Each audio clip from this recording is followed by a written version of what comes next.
We are live on YouTube and everything is being recorded now.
Yes, thanks for your warm welcome.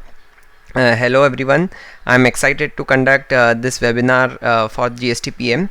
And so in today's webinar, we'll be covering prerequisite for the practice for all these small firms to larger firms. What are the prerequisites for allowing your team members to work from home? What are the access controls that you need to make sure they are in the place, and how to allow the team members access to your system, all the files that are there in your office. We'll also be covering how to use the collaboration tools which will help the team members who are working remotely, and of course at the last we'll also be covering the security aspect to the entire thing. Before we start, special thanks to the entire team at GSTPM. Thanks to President, Chairman, and both the conveners. Thanks a lot. Because of your efforts, we are here today conducting this webinar. This webinar is being conducted on two places. That is one on GoToWebinar, as well as we are going live on YouTube. So the recording on the YouTube would be available later as well. So you can watch it later as well. The disclaimer, all the logos are copyright of respective companies. All the recommendations that we are going to see today are my personal opinion. Consider this as an editor's choice and use your professional skepticism while choosing any of the software for your own use or office use. And icons are courtesy of either iconarchive.com or flatican.com. So here today I will be discussing a few of the solutions or tools that you have here. And I will also give my choice out of these options, but of course you can feel free to use any of these solution. Let's start. So let's start with the prerequisite for allowing team members to work from home. The first and foremost is the device.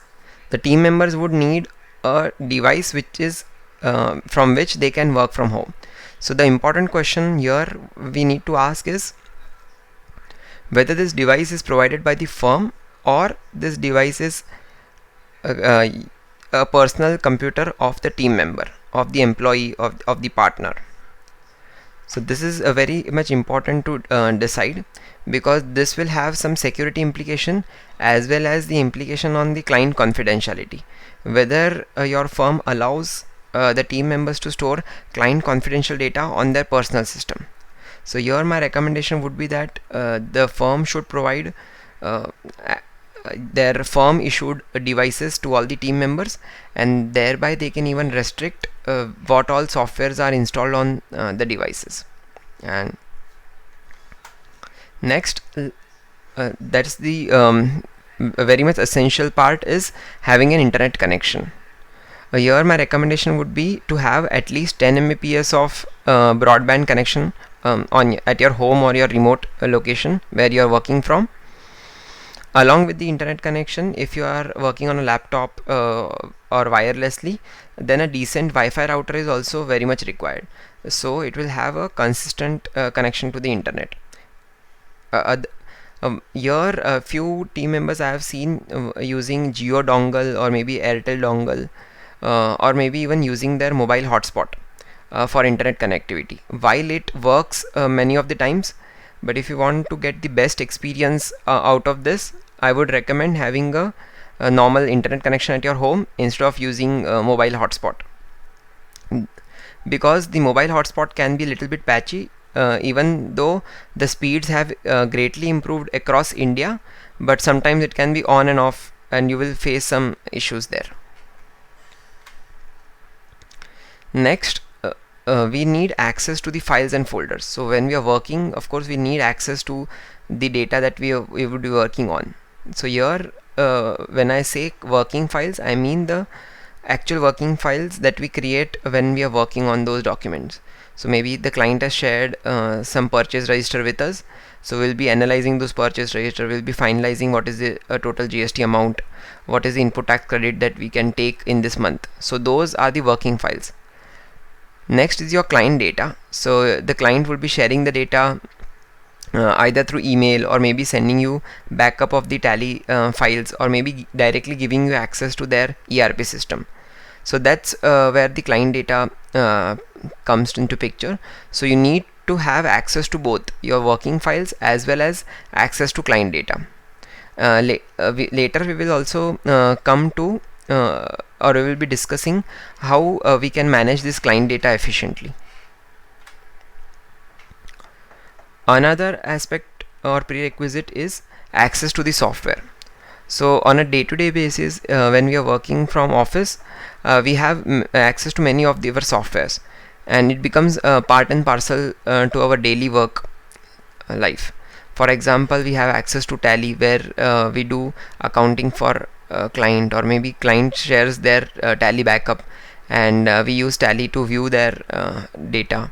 Or it could be your GST return filing software, or it could be your IT return filing software, your TDS return filing software. So having access to those software is of very much essence to seamlessly work from home. Another aspect is thinking about collaboration tools. If we are working in a single cubicle or a single office, collaboration tools might not be that much essential or critical, but when we are working remotely, it becomes absolutely essential that we use some of the collaboration tools. Of course, in the later section we will be discussing what all options we have, what are the pitfalls of few of the options, and what is the best option that we can choose from. Collaboration tools will also help you to track whether which team member is working on which particular client or a task, and also how much hours are being invested by those team members. So which helps in overall tracking and still having a bird's eye view of the entire practice. At the last, here I would like to talk about the whether we can work from home or not is also dependent upon two more factors, that is whether the client can provide us data at home or not. So you will have few types of client where the data comes to us in the physical form. Maybe the client gives us the sales register, maybe client submits his purchase bills. So in that case, working from home really becomes very difficult. then we either have to train our clients to share those data in a digital format, maybe scanning those documents, sending a photocopy, or maybe sending the final accounted documents, or maybe jotting down all the details in an Excel file and then sending them across. And not always all the work can be performed from home. To take a very crude example, I have a photo of a welder. So welder is wearing his mask and welding a particular metal. So here you can clearly visualize that a welder cannot work in any practical scenario. He can never work from home. He has to be present there. He has to hold that welding torch and weld those two pieces together. So in your office also, you will have to identify which are those areas, or which are those type of work which we cannot perform from home. So with that prerequisite, let's now talk about how we can enable our team members to start working from home. So in this section we will be covering all those aspects. The topic of this the section here we will be discussing is providing access to the team members.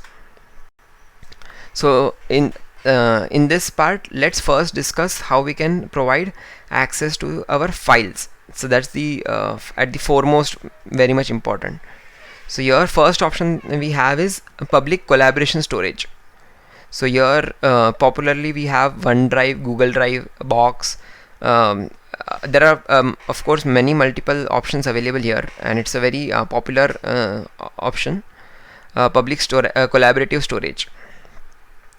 My recommendation here would go to OneDrive, because it comes bundled with Office 365, and for just the price of 5,400 you get up to 30 devices.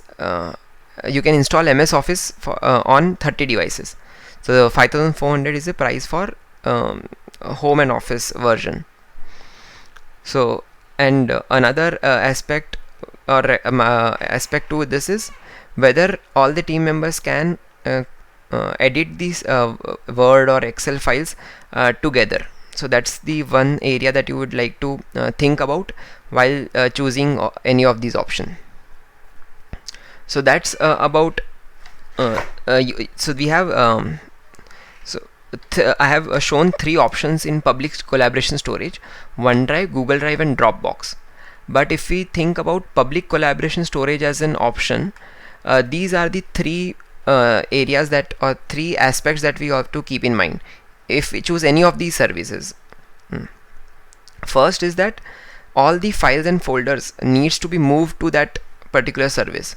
So I believe most of the organizations that are attending this webinar today, they will have some kind of a formal structure where in a particular server or a dedicated computer they will have a structured folder, where it could be either client wise folder, or it could be service wise folder, or it could be a year wise folder under which you have service and then client.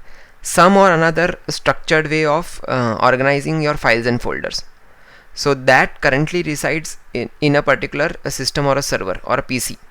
So if you opt for a public collaboration storage, then you need to move all your files and folders to the cloud, or to one of these vendors or one of these services, be it OneDrive, Google Drive, or Dropbox. If you have a huge amount of data, that can take a very long time to migrate, and if the file path is very long, you might also get few errors. So you have to fix those file names, or maybe shorten the folder name, and those things have to be taken care of. Another better option or another good feature of this is that all the team members can get an offline access to those selected files and folders.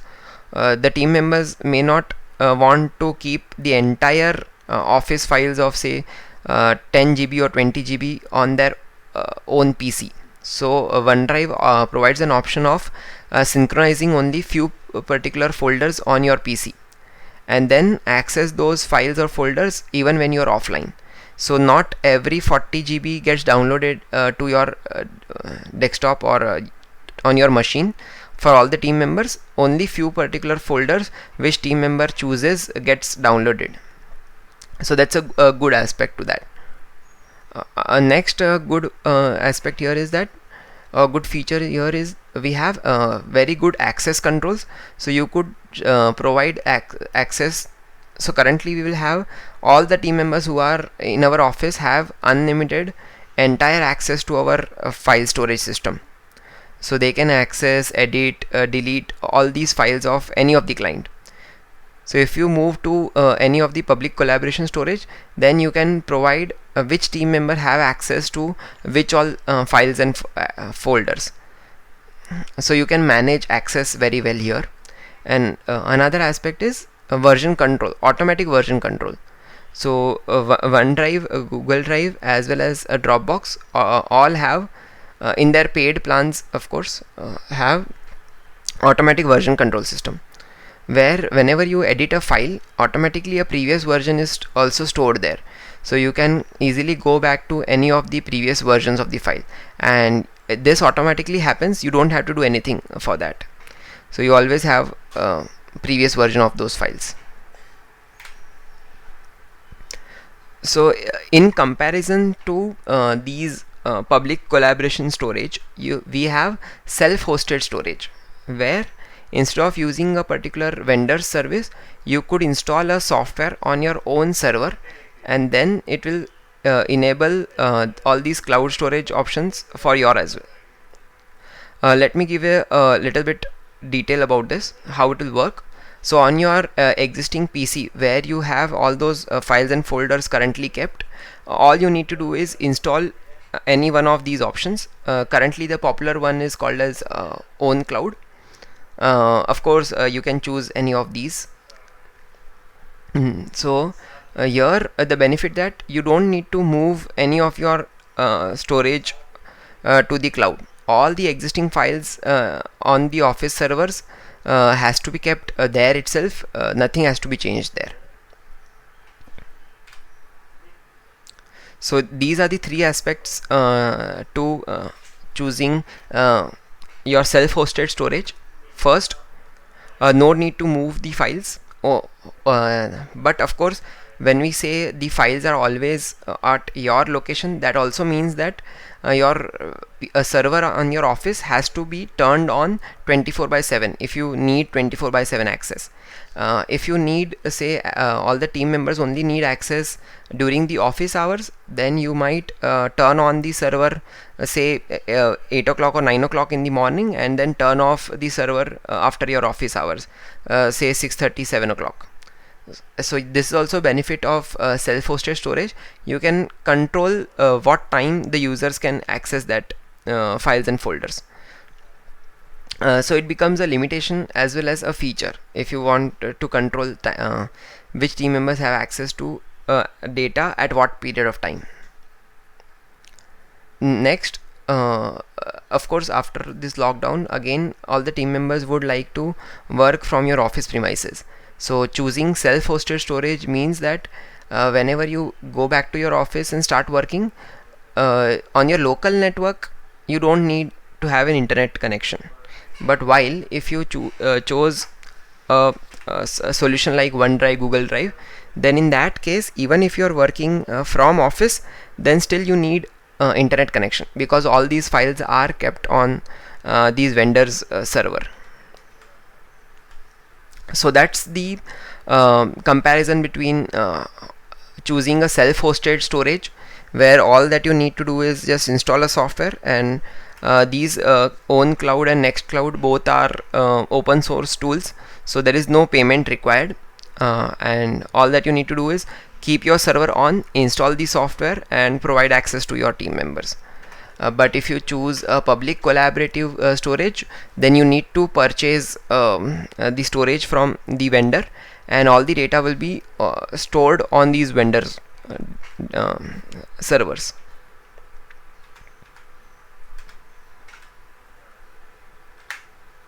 Of course, you can post your questions in the comment section on YouTube as well as GoToMeeting, and we will be taking up all these questions once we complete the session. So this session would typically take around 40 minutes, so we'll be trying to wind up this session by 4:40, and then we'll be picking up all the questions. Now, until now we were discussing just the access to your files and folders, but as we discussed in the prerequisite, we don't just need access to files and folders, but also we need access to software, or we might think of having access to your servers entirely, not just files and folders. So there we have another option called as VPN, or you might have heard the entire full form of it, virtual private network. So to just not going into very much technical details of how this works or how it is set up. So what generally happens is, if we are in a local network, then we have another PCs which are connected to the servers directly through our Ethernet cable, or if you have a router, Wi-Fi router, then through Wi-Fi routers all the PCs in the local network are connected to the server, and hence you can access your tally data, other softwares in your local network. But if you want to have the same experience, and if you are sitting far away at your home from your office, then of course one option which banks used to use maybe a decade ago, that used to be to physically connect both these systems using a Ethernet cable. So then they used to have dedicated leased line network back 15-20 years ago, and this is how they used to connect. But nowadays what we have is, instead of a private network, we have a virtual private network, where this PC or this client system will think as if he is sitting in the local network. So what it does is, you will have to have one system. We will be discussing this in the next slide. So all that it does is, it connects your PC which is in your home's local network at your home's router through your public internet. It connects to your local network to your in your office. So in order to enable this,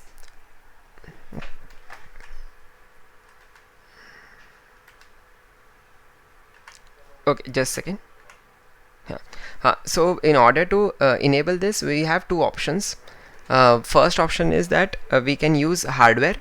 Another option is to use a software. So when I mean hardware, it means that it will be a simple box, something looking like this in this PPT.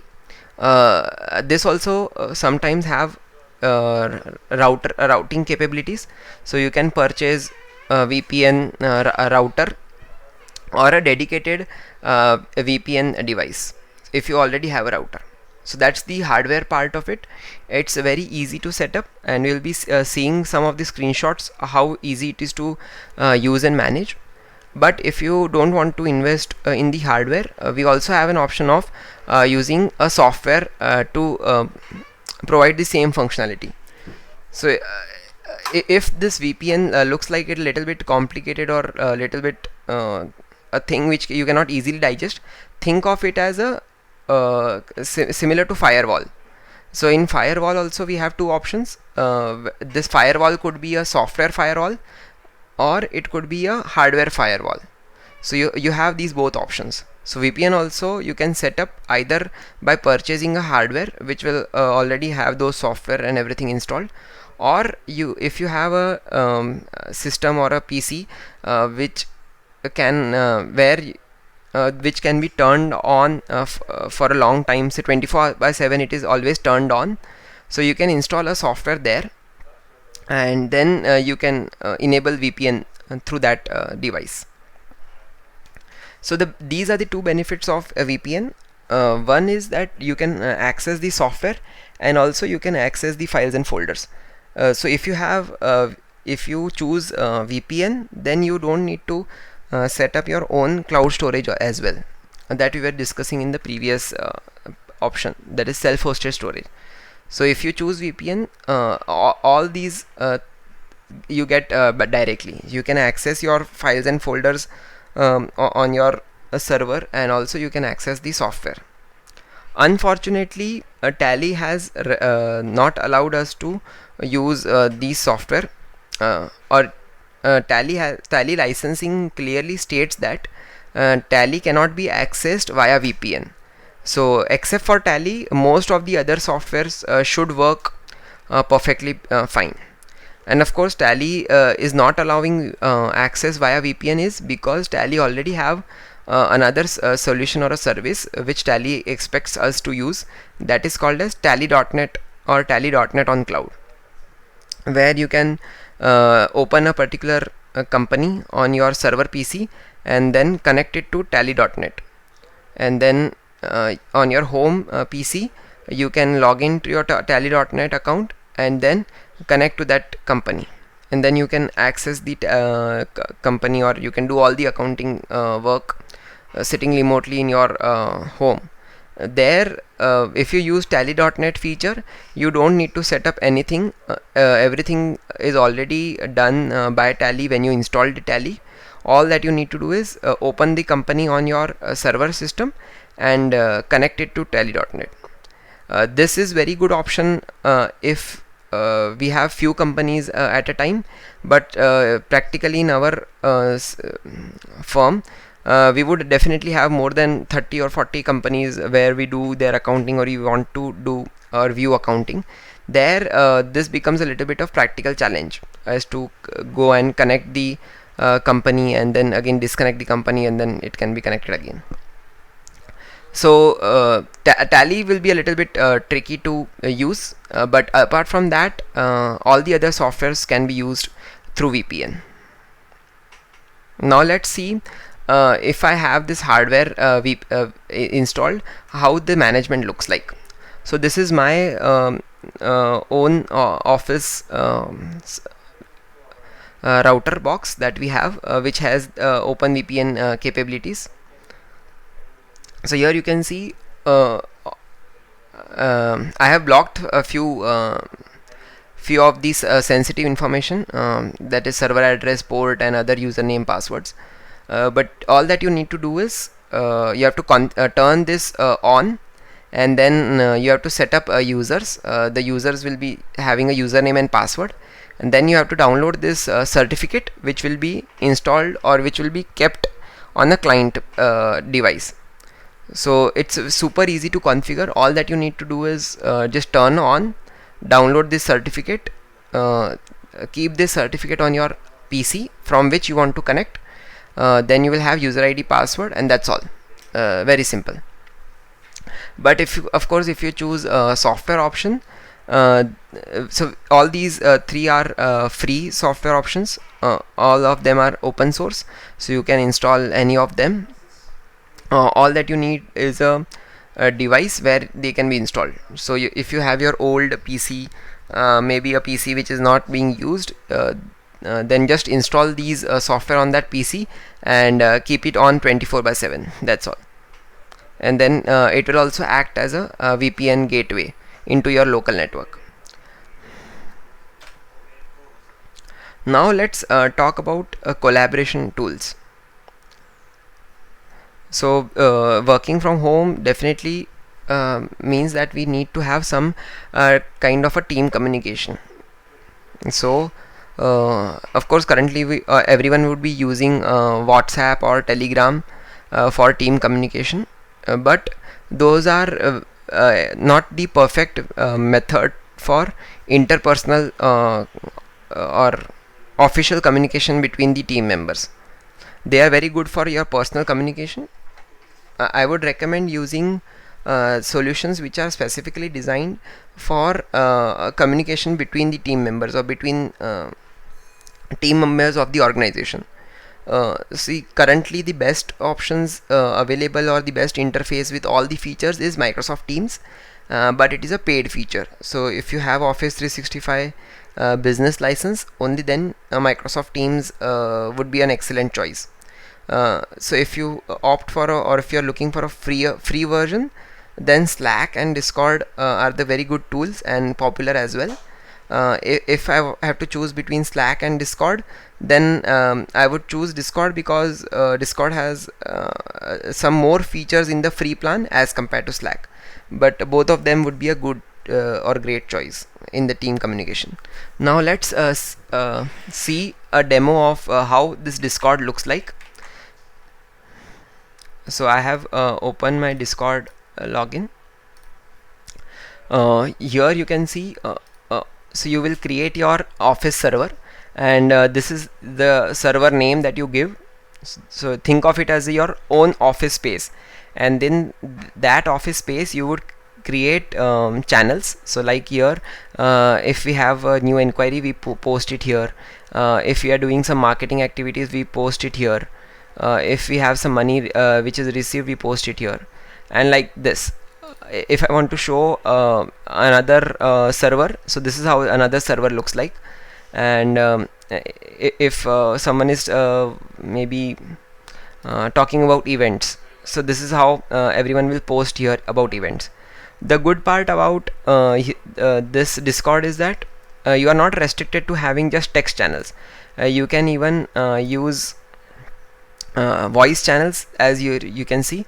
So if you have say manager, um, then you can only add managers to those voice channel, and then in one click you could call all the managers in your office. So it's great for collaboration and as well as quick communication. So you can make calls on Discord, group calls, as well as share your screen. So that's a great feature. Of course this feature is available in Slack and Microsoft Teams as well, but Discord has a better free plan.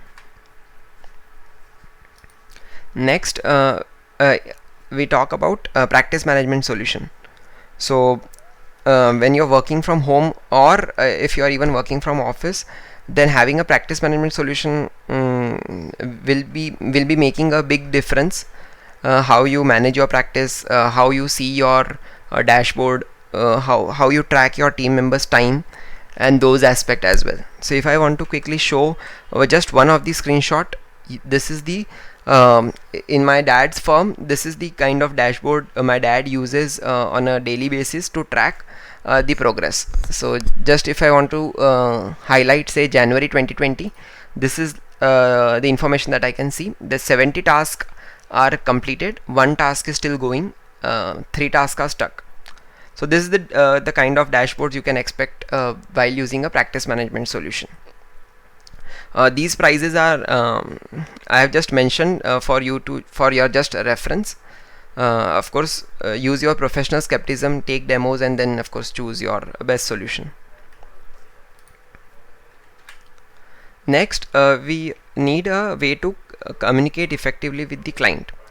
Here when I say client communication, I am focusing mostly on the emails that we receive from the client. So client would be sending us emails requesting for some data, or maybe asking for some information, or client would have received a notice from some government department, and he would be forwarding that notice even without looking at what is there in that notice or not, and he will be just be forwarding us that notice.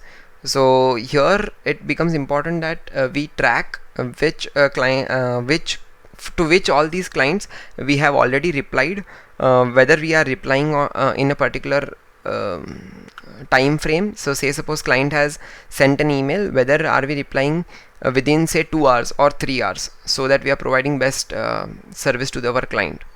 Or another aspect to think about it is whether are we dividing the work, or allocating the work of replying to the clients between multiple team members. And these are the some of the tools which will help in dividing the work, tracking which team member is responsible for replying to this client. So here I have a demo of Freshdesk. So this is how the Freshdesk look like.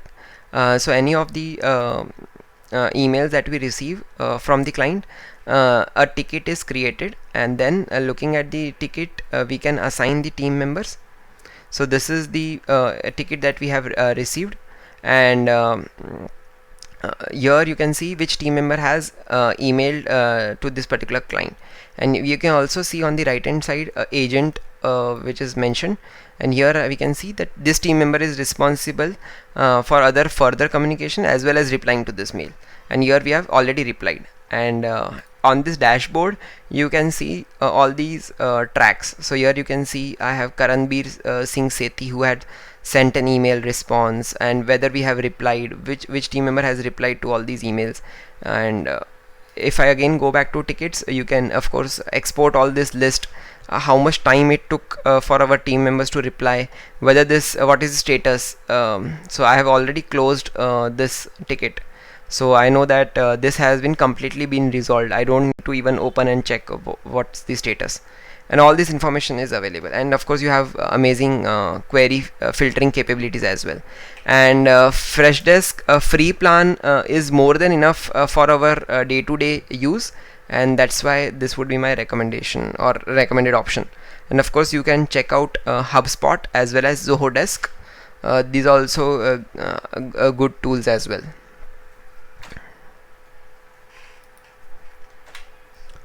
Now let's talk about security. So working from home, that means that we'll be using internet and we'll be collaborating remotely. So security has to be a often paramount importance. When we talk about security, it always is a balancing act between your convenience and your security. So there's a popular joke which says that what is the best way to safeguard a computer? The simple answer is put it in your locker and turn off the computer. So of course we cannot do that, and we have to allow our team members to work from home. At the same time we have to think about security. So when we talk about security, let's talk about which is the most difficult risk to mitigate. Of course it would, if it would have been a different platform, we would have expected some answers, but since it's a webinar, let's move to answering that. So your humans, or we humans, are the most weakest link in any security implementation, and this our humans can be easily be influenced. We have emotions, so anyone can take us for a ride. So social engineering is a term which is used to describe that a hacker or a person who with a malicious intention can take security for a ride by using our human link, not through any technical measure. So the only way, I'm just repeating myself, the only way to overcome this security risk is through training. That's the only way. So we have to teach our team members not to click on suspicious links that we receive on email. So I'm sure most of you would have received at least one mail saying that you have won a lottery in a remote part of the world, where a prince wants to send you a huge sum of money. So of course those are all social engineering tactics some malicious person with a malicious intent is using. So what do? We don't fall prey to those emails and don't click on those links. That's the only way we can safeguard ourselves. With that in mind, let's talk about what we can use as a security measures. And this is the important question again that I'm asking: how do you use your device, whether this device the team members it's owning, or it is the device is provided by the firm. So all these security measures are very much effective only if the device is provided by the firm. So I would again reiterate myself that it's important that we ask the team members to use only the device which is issued by the office. Another quick tip before I specify or I tell this statement. In my dad's office, we have a CA firm with around 18 people team, and we stopped using antivirus 6 or 7 years ago. And we never had any security issue with that. We never had any virus attack, we never had any malware or trojanware or any of these attacks since 6 years. Of course, we stopped using any of the third party antivirus and we shifted to using the Windows Defender Security Center, which comes pre-bundled with your Windows 10. And of course, before you can rely on this, you have to make sure there are two important aspects. First, of course, your Windows Defender should be turned on, and your Windows should be genuine, and your Windows Update has to be turned on. Another prerequisite is your Windows Firewall also has to be on. If you have Windows Firewall on, if you have Windows Update all installed, and you have Windows Defender turned on, then you don't have to waste money on or spending money on any of the antiviruses. Of course, since I shifted my dad's office to using only pure Windows Defender, and I have been advocating this to many CA firms, so now I can share with confidence that at least I know 15 to 20 CA firms who have been using only Windows Defender for more than 2 to 3 years. So you can be rest assured, if these three conditions are fulfilled, then you don't need to renew your antivirus licenses. This would be enough. And a lot of questions that we get when we talk about Windows Firewall is that many of the times these software vendors, when we come to the office and they install, say, a compliance filing software or another software, or it could be even be Tally or any other software, they would ask you to turn off the Windows Firewall. So this is a common question that I get, whether we should turn off Windows Firewall in those cases. The reply would be definitely not. Windows Firewall has to be there, irrespective of whether you are using any antivirus software or not. This is another safety mechanism which is provided by default by Windows for free, so we should definitely turn it on. Whenever you are installing a software which requires access through your network, then we have to configure the Windows Firewall to allow that access. We should never turn off the firewall altogether. So they are just giving you a lazy answer by saying that just turn off the firewall and everything will work. The better thing would be to allow that particular software through the firewall and keep the firewall on always. So that's all from me, and we are right on time at 4:44 discussing about work from home. Now I will be taking the questions.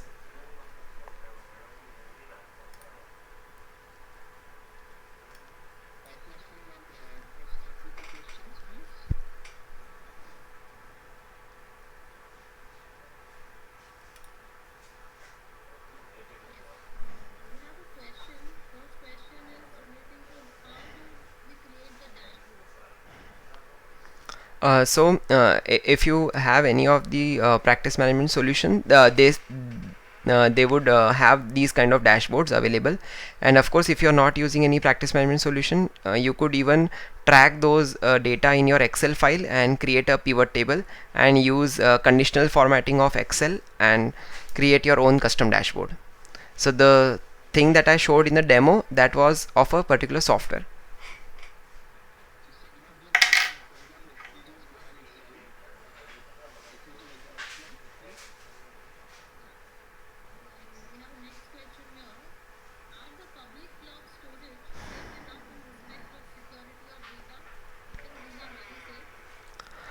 Yes. So when I answer this question, first of all, you might have a question in mind whether Adarsh should be the right person to ask this question. So I have seen companies who are required to maintain client confidentiality at the highest level.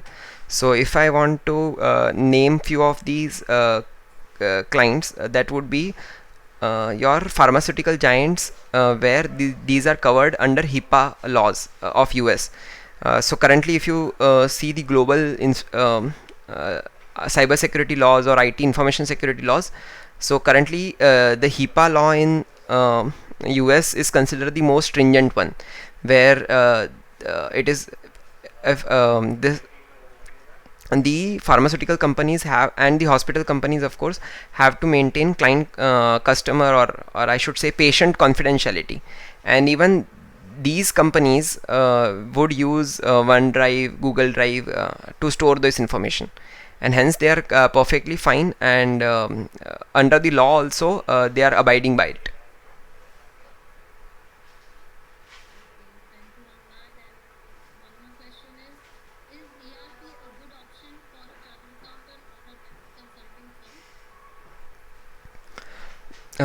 Before, if I want to answer this, I will need which ERP are you looking for?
um, that's a very nice question, a practical question.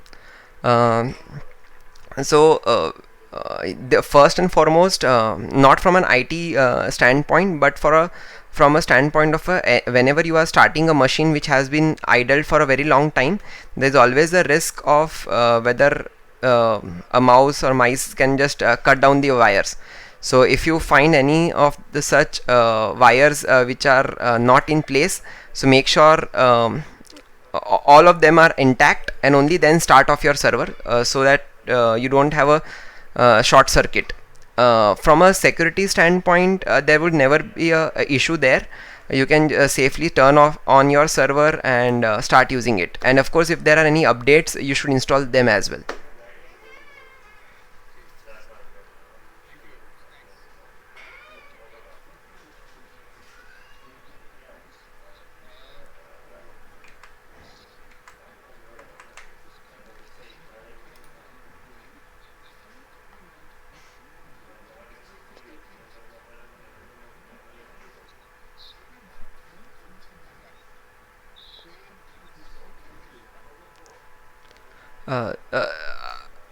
Your voice was not audible. I am hoping you are asking about Simran Mulchandani. Sir, how will client data be available? No client has taken backup or has any desk, so that we can take data. So as I mentioned in the prerequisite, not all your clients would be working from home. So if your client is not able to provide you data, then it's in the client's, the ball is in the client's hand. So we cannot work remotely.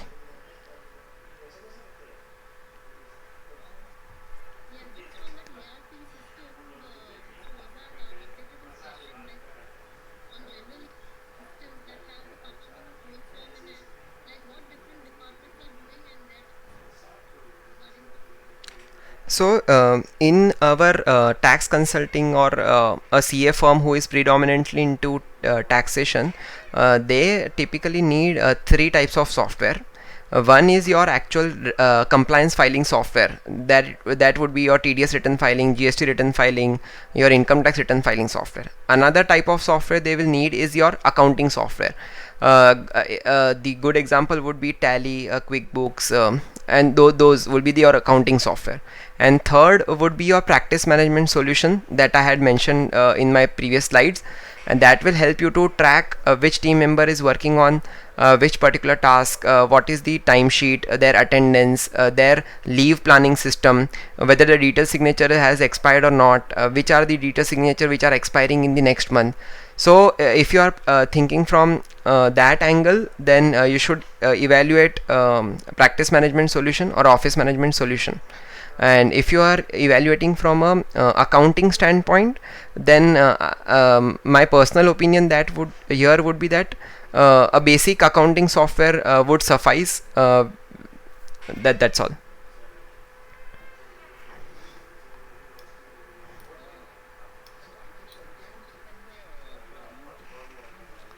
Yeah. Yes, sure. So here we have a question called asking whether the price which was shown for Office 365, whether the 5400 is per annum. So yes, it is per annum, and you can install Office 365 up to 30 devices. Next question is Google File Stream is also self-hosted storage. Um, uh, I would not be able to answer that question because I have not seen Google File Stream.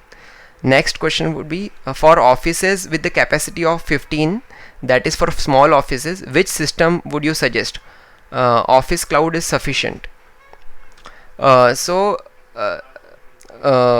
all my discussion has been around or it has been tailored for offices having a team size of 5 to 30 people team. So here of course these are the three options that would be I would suggest. Either you go for Google Drive, OneDrive, and then move all your files there, or if you don't want to move files, then and if you only want to share your files and folders, then install any of these software. OpenCloud would be a good option there. And next question here we have is what will be the approximate cost of setting up a VPN? That's a good question. So this VPN hardware typically cost around 20,000 to 40,000. The server that I was showing in my screenshot, the router, VPN router that I was showing, that I purchased from Amazon around 23,000, and that allows a concurrent connection of 5 VPN connection. So if you invest around 24 to 25,000, currently the newer models support concurrent connection of 10 to 15 VPN connection. Next question what we have is, does Google Drive have backup storage capacity? I don't know, maybe the question is not drafted. What I can answer, or maybe what I can guess from this question is whether I can use Google Drive for as a backup solution. So my answer to that would be that Google Drive is a good collaboration tool where you can store your files and collaborate. So if you are looking for a backup solution, you should maybe look out for actual solutions which are made for backup. A good option could be Acronis. Another question would be, what can be done if the file is open and my laptop battery is over? Does the data remain? That's a it depends upon which file you are using, and when the battery is over, whether the laptop goes to sleep or it completely shut down. In Microsoft Office, if you are opening Word, Excel, PowerPoint files, then automatically it goes on saving for last 10 minutes, so you can still be fine. Next question is which Adobe Acrobat reader to use for ROC. I guess I can skip this question, it is off topic. Another one is saying, how is the office automation software? I would not be answering the direct question whether a software is good or not. Another question is, what is the cost of using cloud services like AWS or Microsoft Azure? That's an interesting question asked by Rajeshwar. So these are development clouds. So when we talk about AWS or Microsoft Azure, you could use them and create your own custom solutions. So I would not recommend a consulting firm or a GST practicing firm or a CA firm to directly use AWS or Microsoft Azure. There you would be better off by using a ready-made solution instead of creating your own solution. Next question what we have is, what about remote desktop application that you have not touched? That's asked by here uh, uh, of course another the entire this discussion was that we want to only keep the server on, and also if the server needs to be kept on if you are self-hosting your files or if you are using a VPN server. But if you want to keep all your office computers on for 24 by 7, and then just ask the team members to connect to your PC via TeamViewer or AnyDesk, of course that also option is available and that would also work, but from practical standpoint and cost standpoint, that would not be a good option. So can you imagine a office where I would keep all my computers on just so that team members can access it via TeamViewer or AnyDesk? That practically would not work. Next question is, uh, how do you use software such as Tally, Taxbase, etc. on OneDrive or Google Drive? So here, of course, you cannot use software such as Tally, Taxbase on OneDrive or Google Drive. You will need to set up a VPN if your server is in your office and you want to connect to it.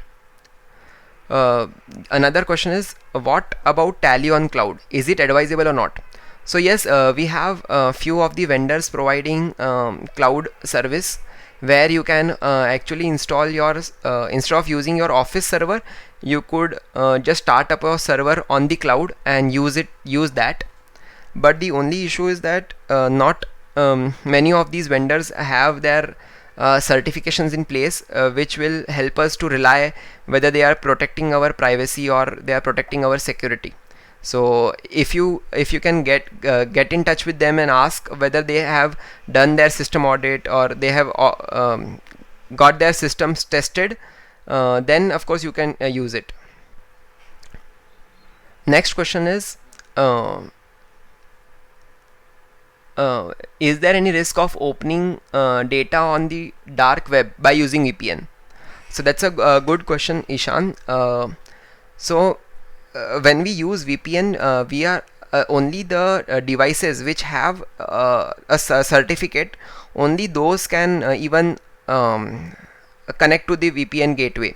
And even if the person has the certificate, he will also need user ID and password to connect to. So you can say that it's the best and the safest option to connect to your server. At the last, we also have one more question. That would be last question that we'll be picking up. Can you suggest any of the file management system which is helpful for managing the data?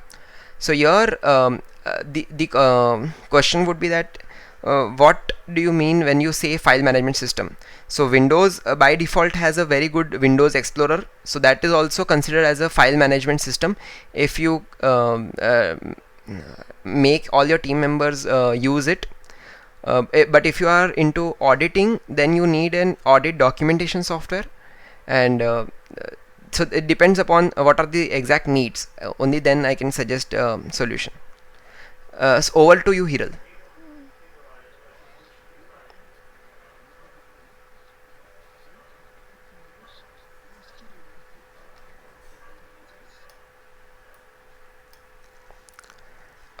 Your voice.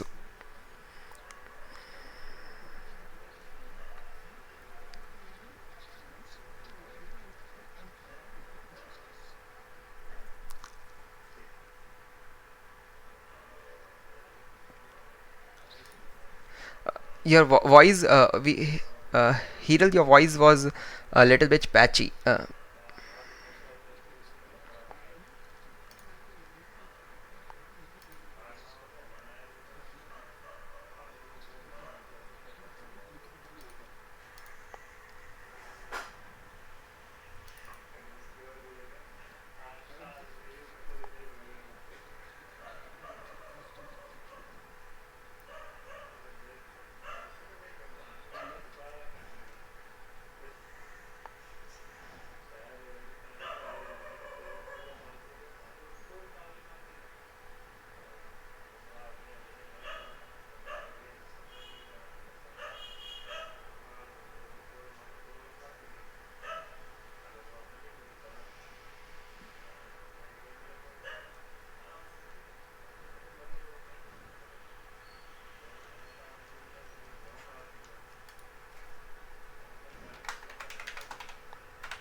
Alok, I guess your voice is not audible.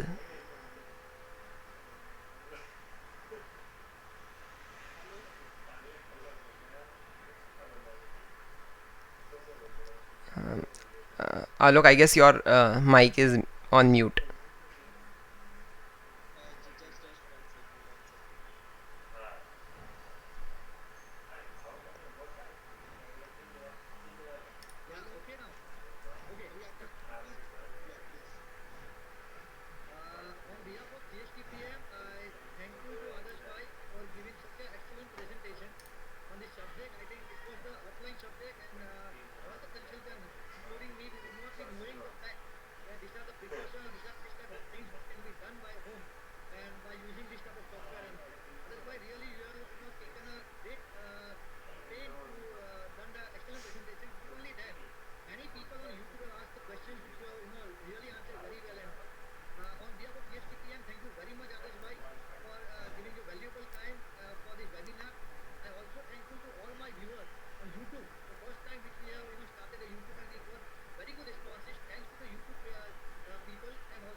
Thanks.